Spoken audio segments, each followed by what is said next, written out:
Voy a comenzar con el tema de hoy. Buenas tardes, gracias por conectarse. El tema de hoy son los buenos y los malos tratos en la primera infancia. Es un tema largo, así que voy a dar comienzo. Un poco contextualizando lo que es culturalmente o socioculturalmente a lo largo de la historia, los malos tratos. Quiero comenzar señalando que a lo largo de los siglos, el lugar que ha tenido el niño en la sociedad y dentro de la familia tenía una pauta recurrente que era la utilización, era utilizado en prácticas que fueron lesionando su integridad física y por supuesto la psíquica de estos niños, ya sea por asuntos religiosos, educativos, políticos, y estos hechos sucedieron desde pueblos primitivos, pasando por la antigüedad, la Edad Media, hasta inicios de la Edad Moderna, en que cambió radicalmente esta idea que se tenía con relación a la infancia. En esas épocas los niños eran considerados objetos, sujetos de no derecho, podían ser maltratados, ser víctimas severas, sin ninguna punición, sin ningún castigo, por la decisión de los miembros del grupo al que pertenecían. Quiere decir que estos adultos determinaban o decían qué hacer con los niños. Los niños eran sentidos, tomados como una carga, eran un estorbo, una desgracia, especialmente en algunas culturas las niñas. De esta forma, la crueldad en los castigos corporales, el abandono, aborto, el infanticidio, así como altas tasas de fecundidad, caracterizaron las distintas etapas históricas durante siglos. Pero esto empezó a ver, comenzó a verse o a evidenciarse algunos cambios en el siglo XVIII con el desarrollo de la industrialización, y estos cambios significativos fueron tomados como los niños eran una obra de mano barata. Por lo tanto, comenzó un nuevo orden en la vida familiar con relación a cómo ellos interactuaban dentro de la familia. En esta sociedad que se inicia la industrialización, a los niños se les pensaba entonces en términos de mercancía, mano de obra barata, beneficio, riqueza, y es a partir del capitalismo que se habla sobre el cuidado y la protección de los niños. Con este nuevo concepto comienza la era del niño rey, porque este niño se empezó a convertir en el ser más preciado como un bien que era irreemplazable y cuya muerte ya comenzó a ser un drama. Esta filosofía que se fue desarrollando a lo largo del tiempo, comenzó a abarcar, a acuñar términos como igualdad, libertad individual, y comenzó a abrirse camino a distintas instancias sociales. La libertad fue un elemento indestructible de la naturaleza humana que empezó a concebir al niño como una criatura potencialmente libre. La real función del padre era educar a su hijo, transformándolo desde la fragilidad inicial en un ser más autónomo. Entonces, cuando surge este nuevo concepto de amor en relación a los hijos, nace el amor maternal en relación a la pareja, el amor romántico, en concordancia con estas nuevas ideologías, el matrimonio comenzó a ser por amor, y esto significaba elegir libremente y que era una elección recíproca. La mujer comenzó a ser valorizada como una compañera querida por el hombre para cumplir las funciones más importantes entonces dentro de la familia, que fue la procreación. Este elemento, el elemento que ellos buscaban en común, obviamente era la felicidad, y el pequeño grupo familiar formado por padres e hijos comenzó a tener un gran lugar dentro de la sociedad. El amor surge entonces como un elemento muy valorizado y casi idealizado. El punto máximo de la felicidad para la pareja entonces fue la procreación, donde se podía materializar este amor. Entonces comenzó a jerarquizarse la identidad de la mujer al convertirse en esposa, luego en madre, y después de siglos de pasar desde la indiferencia absoluta de los niños, porque eran dejados de lado, empezaron a verse los beneficios de la maternidad y comenzaron esto a ser más exaltados, más alabados y más puestos como a vista de todos. En el discurso que se comenzó entonces a dirigir a las mujeres, se les recompensaba por sus funciones naturales, a la naturaleza biológica, se hablaba de felicidad y de las sanciones del no cumplimiento de las obligaciones que había en la maternidad. Entonces había rechazo, pero también castigo.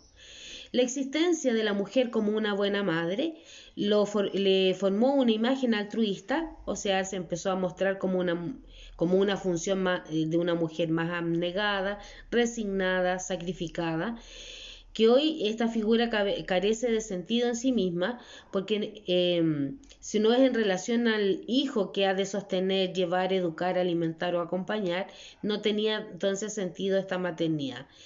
Esto le permitió a la mujer obtener un lugar de poder en el mundo social y comenzó a consolidar su imagen de persona imprescindible en el mundo familiar, como esposa madre y luego como esposa mamá. Sin embargo, detrás de esta igualdad en el amor, las desigualdades de poder se mantienen sólidamente, así como la cultura, y se comenzó a instalar nuevamente y a fijar esta idea de el niño rey. Al consolidarse esta ideología, cambian los métodos de educación. De manera explícita y de modo lento se va reconociendo en la infancia como una etapa especial en la vida del ser humano. El niño deja de ser un objeto de propiedad de los padres y comienza a asumir su condición de sujeto de derecho.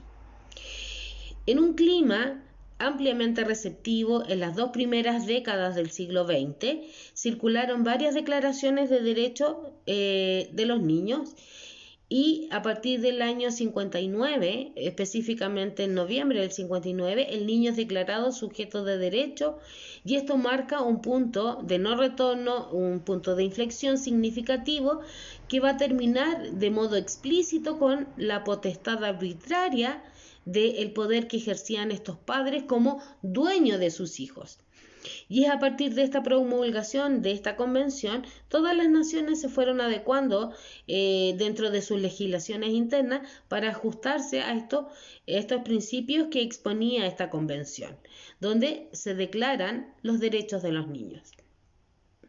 Entonces, ¿qué tiene que ver esto con el maltrato? Porque pasamos de una cultura hasta el siglo XX, donde se ejercían malos tratos a los niños y mi intención es dar la vista, mostrarles cómo en este siglo XXI hay muchas conductas que todavía se mantienen y que se han ido perpetuando. Entonces el maltrato y el buen trato en la infancia. Hay estudios que señalan en todo el mundo que hay cifras escalofriantes en relación a la perpetuación del maltrato y el abuso en niños y adolescentes. Los buenos tratos están recién abriendo camino lentamente desde esta convención que fue ratificada y arreglada a partir de 1989 y que tiene como objetivo central la erradicación de toda forma de violencia hacia los niños. En función de tal estado de las cosas y como se lleva en la actualidad, existe una gradiente y una pendiente ahí que va desde un polo de maltrato hasta el buen trato. La violencia contra los niños, al igual que todo tipo de violencia que acontece al interior de la familia, se caracteriza porque es invisible. El fenómeno se hace evidente en circunstancias públicas y como consecuencia de esta apertura de puertas donde se muestra el mundo violento, el mundo privado, y es solo cuando el problema ha sido develado como un pedido de ayuda o porque se ha hecho una denuncia. Este fenómeno violento ocurre en todo nivel de la sociedad. Se registra en la vida cotidiana, en la familia, en el colegio, en el trabajo, también en el contexto social, político, económico. Y se produce en el seno de la familia El hecho adquiere significado especial en tanto la unidad familiar es definida explícitamente como una sociedad porque es un reducto de amor incompatible con los malos tratos de cualquier índole. Se sabe que como familia somos agentes socializadores básicos.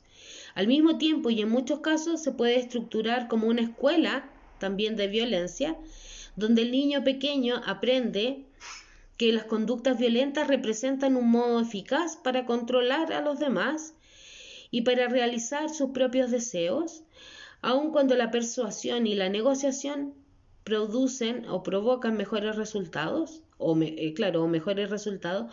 Esto no es el código que muchas familias transmiten a sus hijos, donde hay un germen de la violencia como un conjunto social.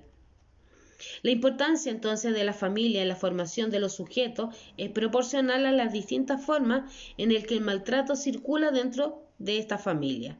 Sabemos o se sabe que las condiciones del ámbito hogareño en que un niño nace son favorables y si son favorables va a tener posibilidades de alcanzar un pleno desarrollo físico y psíquico, un futuro como adulto que podrá mostrar un grado de adecuación al medio que lo lleve a la interacción social más productiva.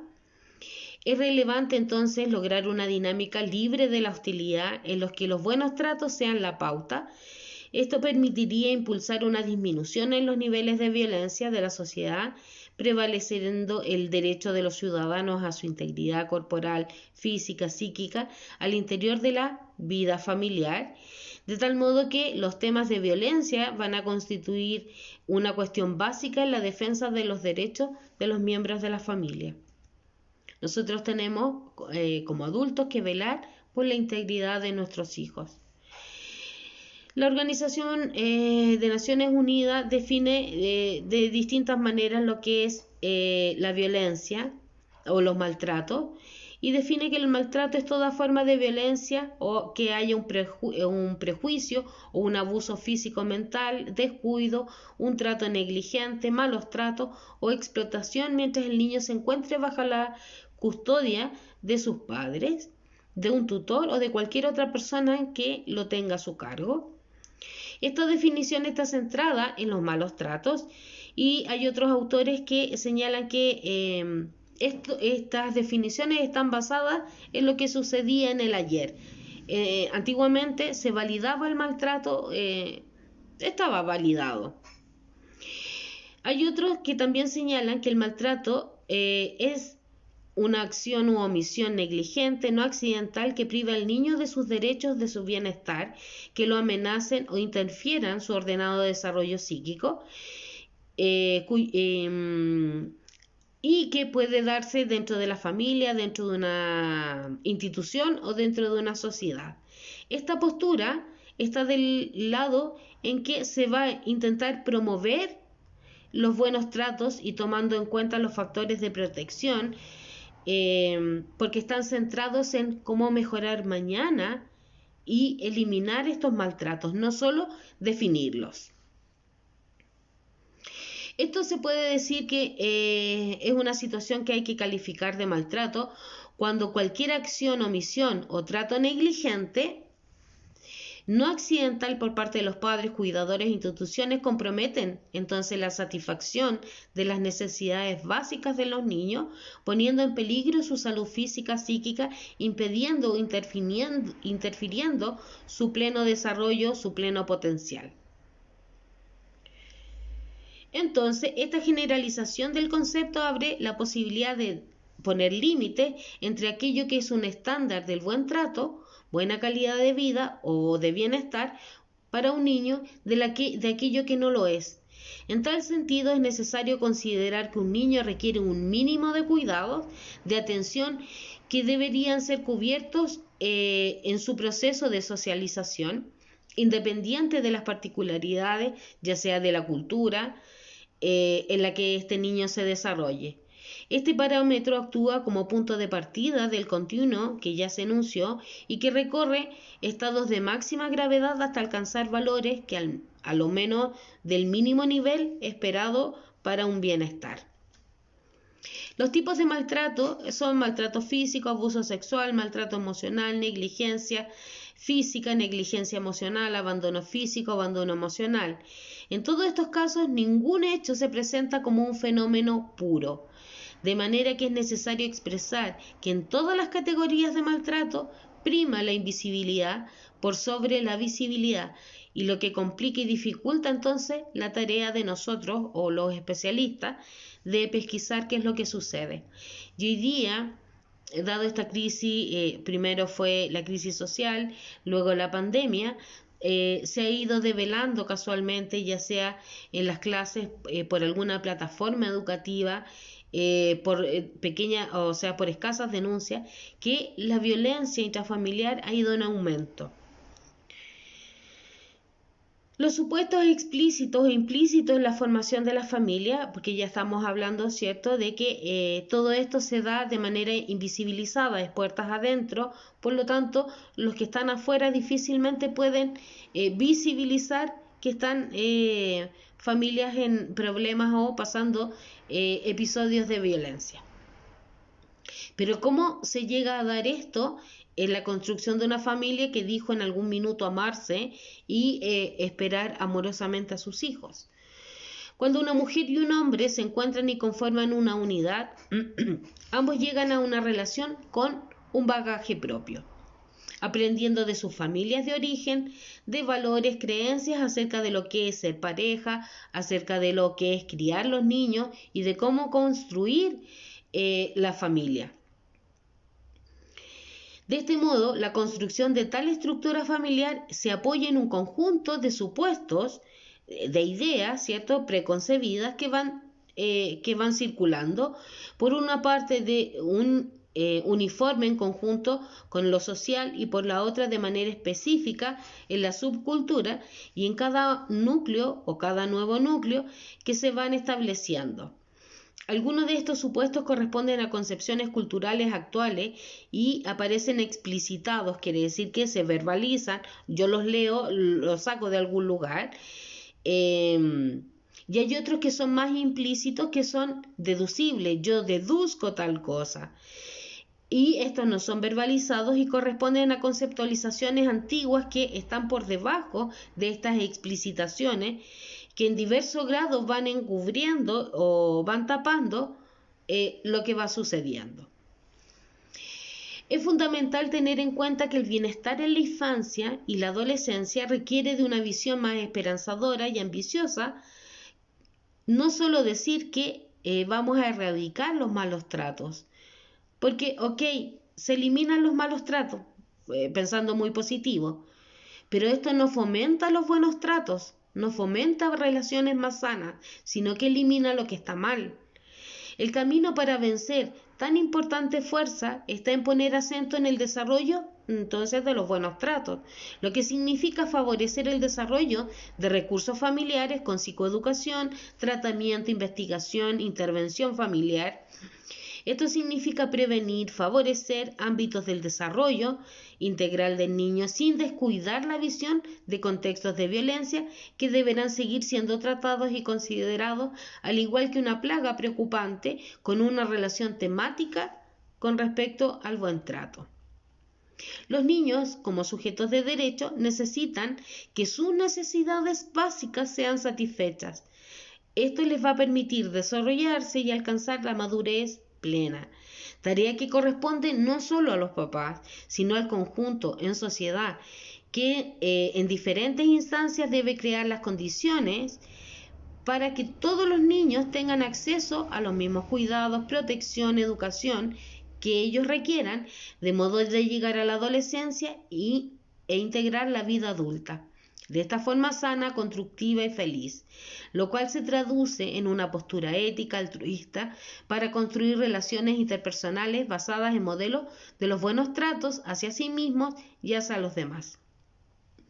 Además, el bienestar infantil y el buen trato son análogos, se producen en un proceso complejo en el que interactúan diferentes niveles tales como los recursos comunitarios, las competencias parentales, las necesidades infantiles, los factores contextuales y especialmente la resiliencia, que es la capacidad de sobreponerse a la adversidad. Pero ¿cuáles son o en qué consisten las necesidades de los niños? Primero, las necesidades son fisiológicas básicas, que es poseer salud, recibir comida, nutrientes, vivir en condiciones dignas, estar protegido de los peligros que puedan amenazar su integridad, acceder a la asistencia médica. El segundo sería necesidades afectivas, que es disponer de vínculos afectivos seguros de parte de sus progenitores o cuidadores, ser aceptados e importantes para ellos, al menos para un adulto. El tercero sería necesidades cognitivas, recibir educación y estimulación, recibir la aprobación y apoyo frente a sus esfuerzos y logros realizados. El cuarto son las necesidades sociales, necesidades de comunicación, de consideración y reconocimiento, entender, estructurar las reglas y normas sociales dentro de la familia, y la quinta son las necesidades de transmisión de los valores que van a regir nuestra familia.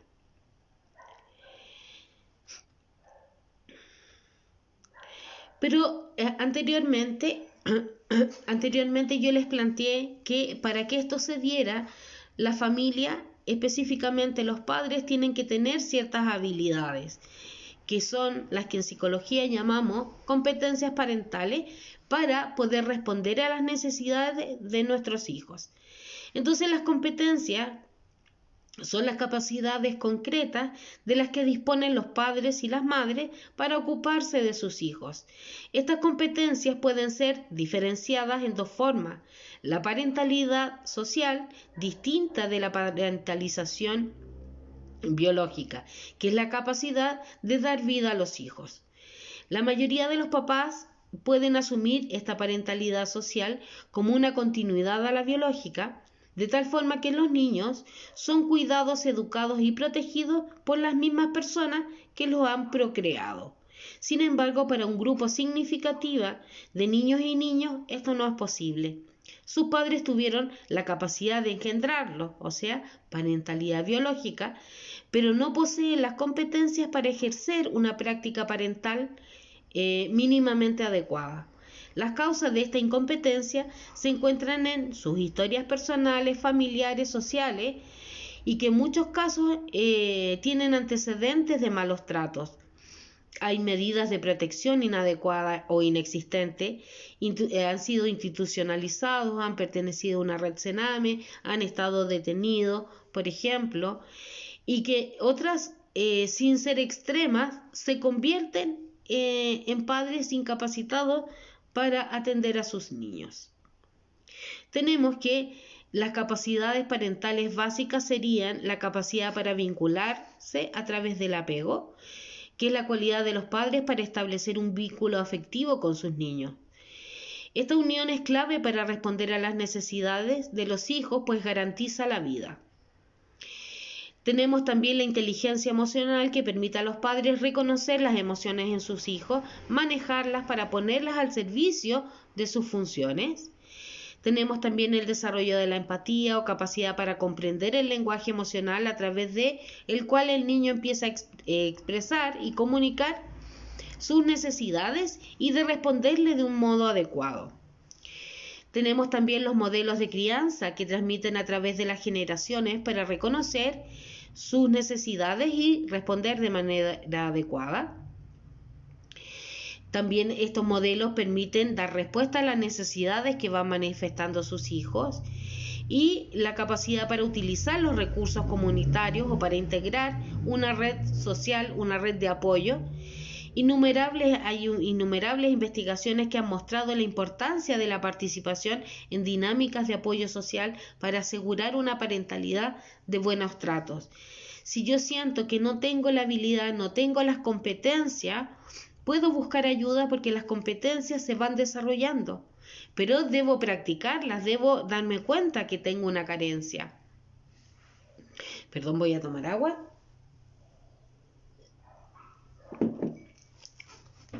Hay habilidades parentales, como la plasticidad que tienen las madres y los padres, para proporcionar una respuesta adecuada y pertinente a las necesidades de los niños.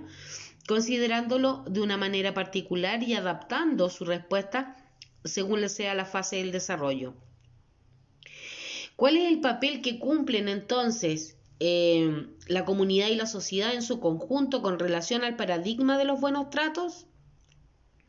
Desde el modelo de la promoción de los buenos tratos se atribuye una importancia decisiva a los aportes que debe brindar la sociedad, la comunidad, entregando a las familias políticas públicas, legislaciones específicas, aportes de fondos, acciones de las instituciones de nivel intermedio y organizaciones civiles.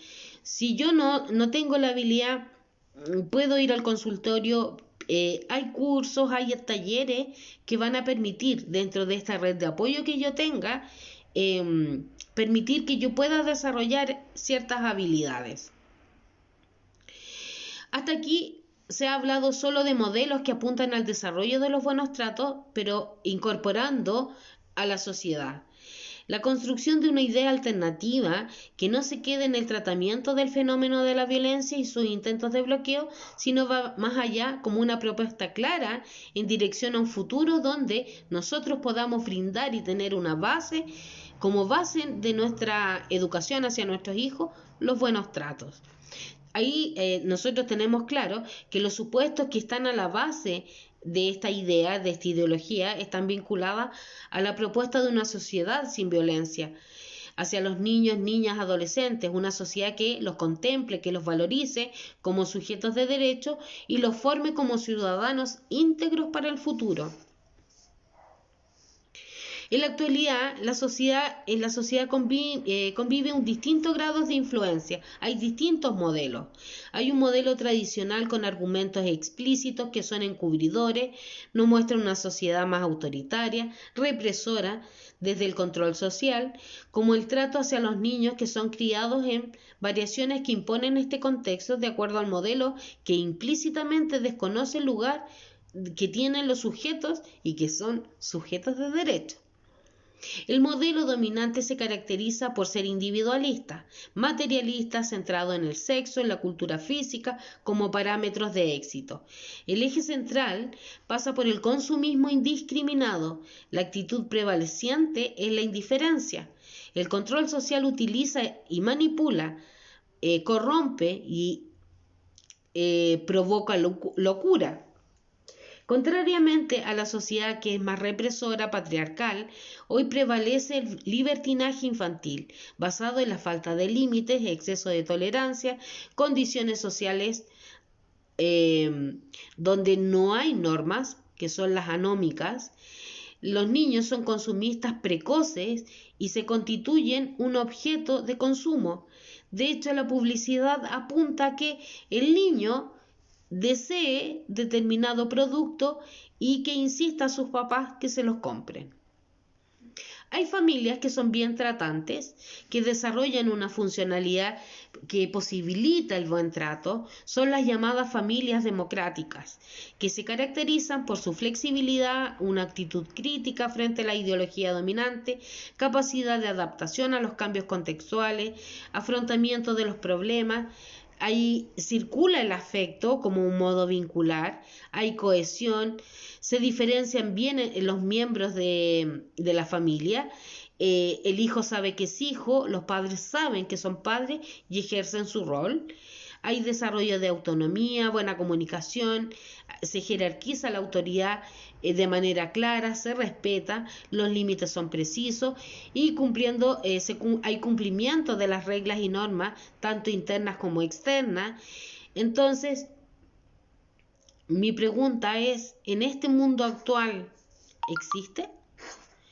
¿Existe este tipo de familia? Sí, las hay, pero lamentablemente no son la mayoría.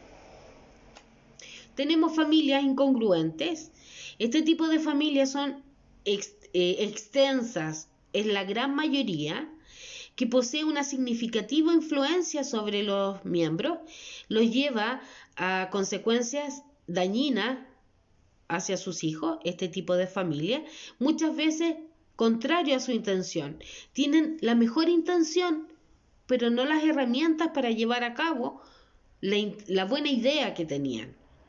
En lo que respecta a la satisfacción de las necesidades básicas de los niños, es sumamente difícil determinar en ellos cuáles son las reales y cuáles han convertido de manera natural en básicas y no lo son. La sociedad productora de consumo convierte en elementos básicos e indispensables para los niños cantidades de elementos que no lo son. Esto ocurre en todas las clases sociales, de tal forma que existen innumerables productos que aparecen como necesarios para la alimentación, la vestimenta, la estimulación, marcas de productos alimenticios, de ropa, juegos, teléfonos, electrónicas, películas, computadores y una innumerable cantidad de mercancías que no son necesidades básicas, por lo cual la sociedad y la cultura las convierte en elementos imprescindibles y su falta es visualizada como una carencia que en muchos casos adquiere el significado de demostración de afecto y de apoyo emocional. A este fenómeno, los padres y las madres han perdido rumbo en relación a sus hijos. Las competencias puestas al servicio de los niños se vuelven difusas. Ante la posibilidad de no cumplir lo que supuestamente es básico, prefieren otorgarlo. Asimismo, es difícil plantear la negativa a sus hijos, en tanto no responden a las propuestas de buen trato que les demanda la perversa construcción de la sociedad consumista. Ante esta duda, otorgan aún a costa de sacrificios personales y familiares. Estamos frente a necesidades básicas naturalizadas, que no son las necesidades básicas esperadas para un niño. Entonces, y las competencias parentales están distorsionadas y con falta de rumbo que llevan a comportamientos totalmente incongruentes e inconsecuentes, con una falta de coherencia con relación al modelo de competencia.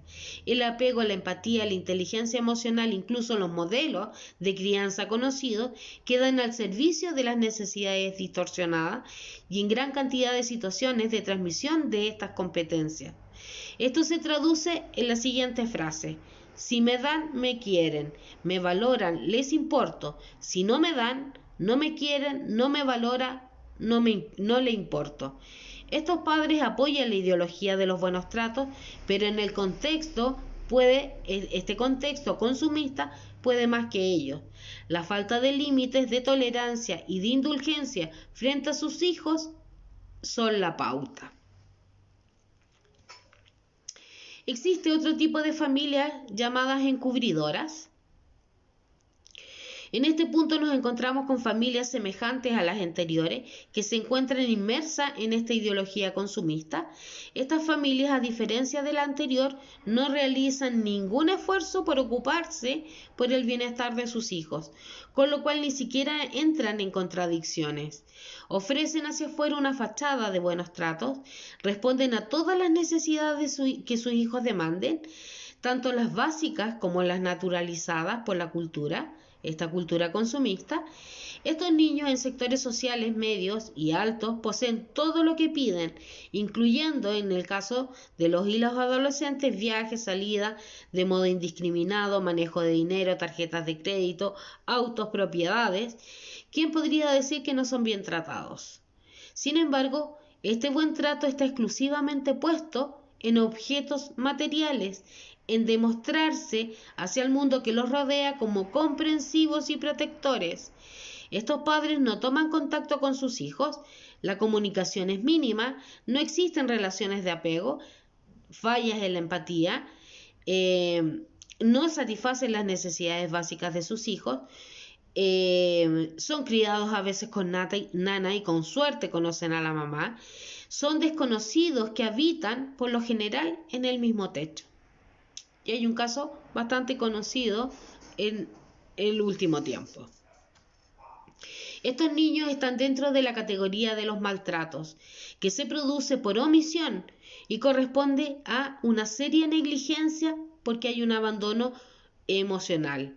Si bien este tipo de maltratos se atribuye principalmente por contextos de pobreza, aislamiento social y una historia de carencias múltiples en la biografía de sus padres. Esta modalidad es comúnmente confundida con los buenos tratos a los niños y niñas, porque le voy a dar a mi hijo todo lo que yo no tuve, a costa, ¿cierto?, de mi esfuerzo, de mi sacrificio, de no estar en casa para poder darle a los 16, 14, 20 años, cuando salga del colegio, un auto, una moto, una casa. Otros malos tratos son la negligencia biológica, la cultural y la contextual. En la primera se produce un fracaso en el proceso de apego. En estas situaciones, los padres y los niños son recíprocamente transparentes. No se establece un acuerdo sensorial entre el adulto y el niño que es declarado inexistente por parte de los padres o de uno de ellos. Hago como si no existiera. Esta situación constituye una de las experiencias más graves de violencia emocional y sus consecuencias son severas en el mediano y largo plazo. Al ser sustituida por objeto, pasa automáticamente al orden de los implícitos. En la negligencia cultural actúan en algunos casos los modelos de crianza recibidos por ambos padres a través de las generaciones o en su mayoría lo que impone la sociedad y la cultura actual, donde no existe control y los niños hacen uso de su independencia que no pueden ejercer dada su edad. En general son modalidades peligrosas para los niños que los lleva a un estado de completa falta de protección y cuidado, ya sea porque no existen o porque están mal aplicados. El punto de la negligencia contextual es aquel sentido semejante al cultural. Lo significativo es que el acento está puesto en la apariencia bien tratante, debido a la cantidad de mercancías productos de la sociedad consumista que median entre los niños y los padres, el abandono emocional que media entre los niños, el abandono, a nuestro entender, es el punto extremo de la negligencia porque los niños son absolutamente ignorados o rechazados, por lo que sus consecuencias son aún más graves. Estos niños se crían sin límite alguno. Las reglas y normas son permanentemente desafiadas. Sin embargo, el mensaje que emite su familia es de un funcionamiento adecuado hasta que alguna crisis estalla. A diferencia de lo que puede considerar los padres, los límites son absolutamente necesarios para que el niño se sienta seguro, protegido, porque las normas las ofrece una estructura sólida de la cual se puede aferrar y son una referencia en el modo en que yo me voy a comportar a futuro. Asimismo, los niños visualizan que sus papás son consistentes, sólidos, y esto los ayuda a tener claro determinados criterios sobre los diferentes sucesos y les enseñan que no deben renunciar a veces a determinadas cosas y que deben aceptar el no. Todo esto es una enseñanza para enfrentar luego las frustraciones de la vida y aprender a valorar como el orden, respeto, la tolerancia, en el caso de la negligencia y el abandono emocional, tal como lo hemos planteado o se los he planteado en muchas ocasiones. En el contexto de los buenos tratos estamos frente a una ideología, un pensamiento que está por bajo el modelo tradicional extremo. Los niños son considerados objetos y las acciones que se ejercen sobre ellos son del más terrible y temible maltrato y violencia. Ignorados, abandonados, tienen todo, pero injusto pensar que son niños violentados emocionalmente y que las intervenciones sobre sus padres parecen imposibles, ya que el dar todo jamás es considerado violento y es violencia. Sin embargo, cuando las consecuencias se manifiesten en la disfuncionalidad familiar, en el caos, en sus problemas, trastornos de comportamiento, trastornos de personalidad, se plantea recién la posibilidad de una revisión de al menos alguno de los componentes que lo ha desencadenado. ¿Cuáles serían las consecuencias entonces de los tratos, ya sea por encubrimiento, por abandono, por dejazón? Las modalidades del maltrato incongruente y encubridor tienen sin lugar a duda consecuencias significativas en los niños. Algunas revisten mayor o menor grado, las menos graves pueden ser reparables fácilmente. en tanto que hay otras que por su gravedad marcan al niño de una manera irreversible a lo largo de toda su vida. En primer lugar, voy a decir que en términos generales estos niños manifiestan, como ya fue expresado, una falta importante de límites debido a la permisividad en la que han crecido y han sido educados. Tiranizan a las familias, se muestran caprichosos y dependientes. Mientras esto sucede en lo manifiesto, el nivel de sufrimiento al que son sometidos es alto, como un alto precio que se tiene que pagar por tenerlo todo, pero no tengo nada de valor.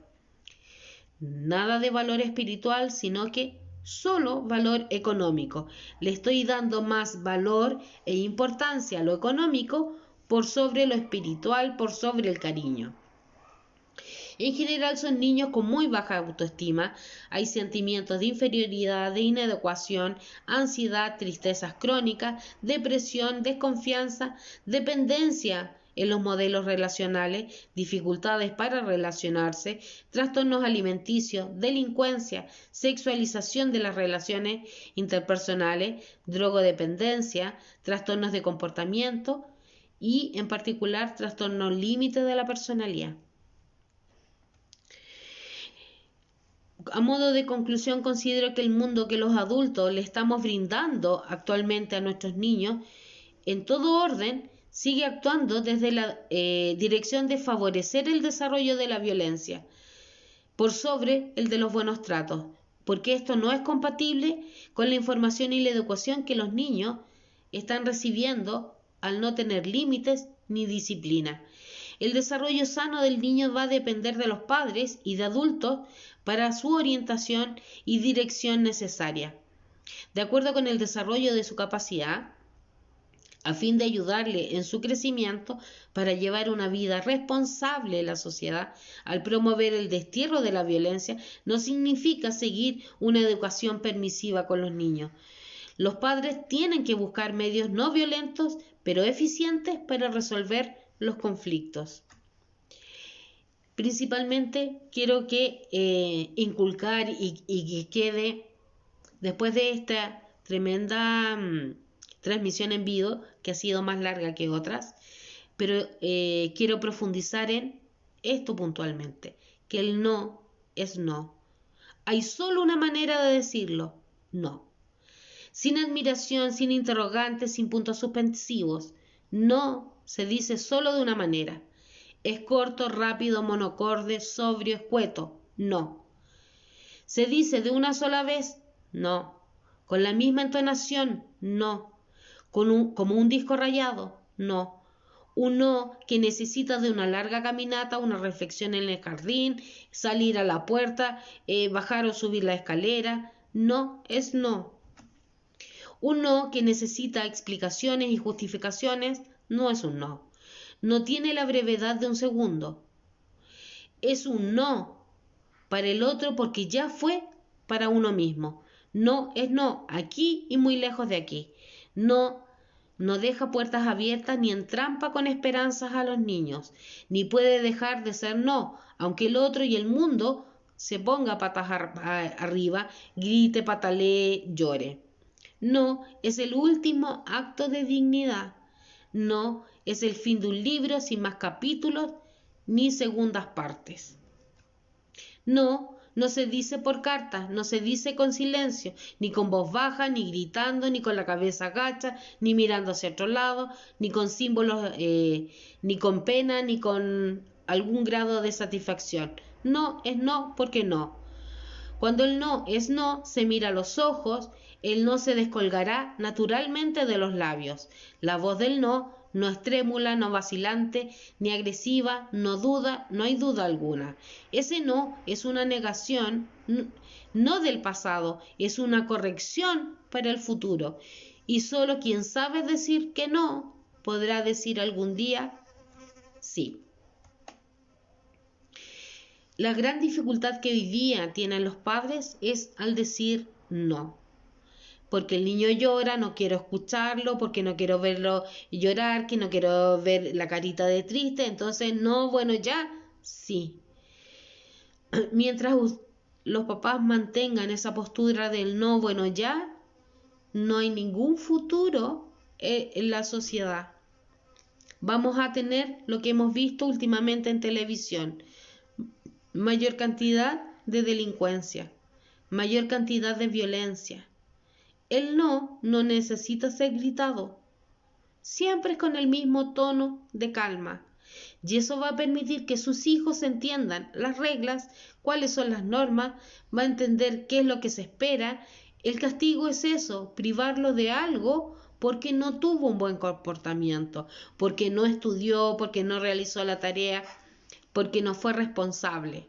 Si yo le enseño eso a mis hijos, tengo la certeza y la seguridad que cuando cumpla 24 o 25 años, termine su educación, va a trabajar y va a ser un hombre de bien, una niña de bien, una mujer de bien. Les he planteado muchas veces que cuando seamos viejos vamos a mirar hacia atrás y ver en qué hemos convertido a nuestros hijos, y nos vamos a dar cuenta entonces si lo hicimos bien o lo hicimos mal, y ahí no hay punto de retorno, ya no hay nada que pueda hacer. Por lo tanto, ustedes, papás, mamás, que tienen hijos pequeños, tienen toda la posibilidad de generar el cambio. ¿Alguna pregunta? ¿Algo que no haya quedado claro? ¿Algo que les gustaría que les refrescara? Ok. Me despido. Gracias por conectarse a esta nueva transmisión. Nos vemos la próxima semana. Que estén bien.